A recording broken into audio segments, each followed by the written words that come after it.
আমরা তো জুলাই জাতীয় সনদকে অস্বীকার করি না।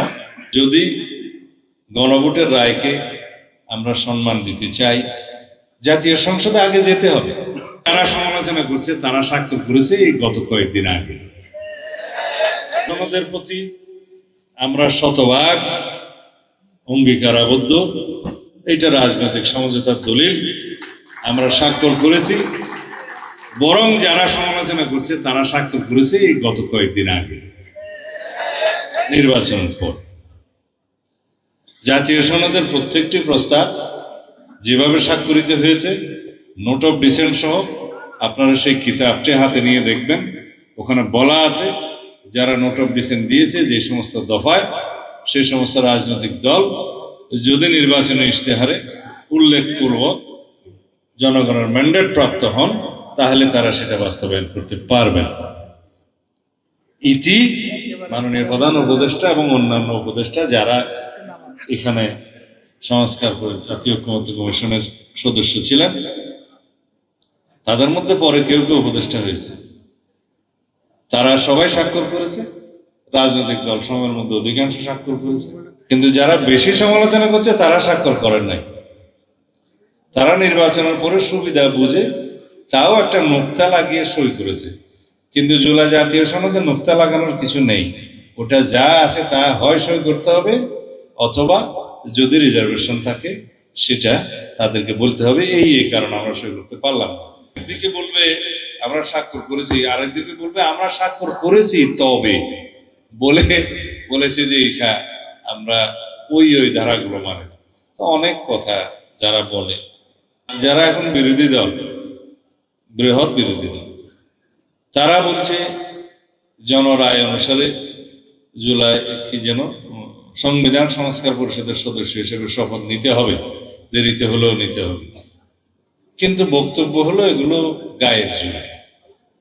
আমরা এই পর্যন্ত সংবিধান মেনেই এই পর্যন্ত এসেছি এবং সংবিধান মেনে চলছি, এবং সামনেও সংবিধান মেনে চলার আকাঙ্ক্ষা। আমাদের বক্তব্য ছিল যদি গণভোটের রায়কে আমরা সম্মান দিতে চাই, জাতীয় সংসদে আগে যেতে হবে, সেখানে আলাপ আলোচনা করতে হবে, আইন প্রণয়ন করতে হবে, সংবিধানে সেটা অন্তর্ভুক্ত করতে হবে। তারপরে যদি সংবিধান সংস্কার পরিষদের সদস্য হিসেবে শপথ নিতে হয়, সেটা সেখানে নির্ধারণ করা হবে, সিদ্ধান্ত হবে, এবং কোন ফর্মে শপথ হবে সেটা তৃতীয় তফসিলে আনতে হবে। কে শপথ বাক্য পাঠ করাবেন সেটা নির্ধারিত হবে, তারপরে এটা বিধিসম্মত হবে।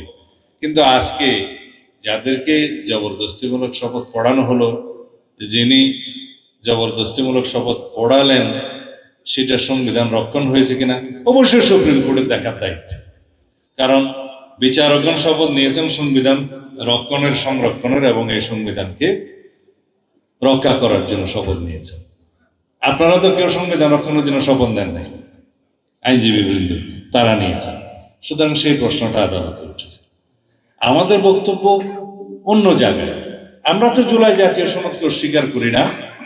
জুলাই জাতীয় সনদের প্রত্যেকটা শব্দকে, অক্ষরকে আমরা ধারণ করি, এবং আমরা সেটা প্রতিশ্রুতি দিয়েছি, জাতির কাছে অঙ্গীকারাবদ্ধ হয়েছি, আমরা সেটা বাস্তবায়ন করব। এমনকি সেই প্রতিশ্রুতির বাইরেও আমাদের নির্বাচনী ইশতেহার অনুসারে বিএনপি যে সমস্ত ইশতেহার প্রণয়ন করে জনগণের ম্যান্ডেট লাভ করেছে, সেই সমস্ত ইশতেহারও যা কিছু আছে তা আমরা বাস্তবায়ন করব। তার মধ্যে আমরা উপরাষ্ট্রপতির একটা বিধান করার জন্য আমরা করেছি, ইশতেহার উল্লেখ করেছি। তা আমাদেরকে সেটা জনগণ ম্যান্ডেট দিয়েছে, আমরা সেটা বাস্তবায়ন করবো। এরকম আরো অনেক কিছু আছে। শুধুমাত্র আমরা জুলাই জাতীয় সনদে সীমাবদ্ধ থাকবো না। আমরা ইশতেহার উল্লেখপূর্বক যে সমস্ত বিষয়ে জনগণের ম্যান্ডেট প্রাপ্ত হয়েছে, সকল কিছু আমরা অঙ্গীকারাবদ্ধ, আমাদের প্রতিশ্রুতি আছে, আমরা সেটা বাস্তবায়ন করব।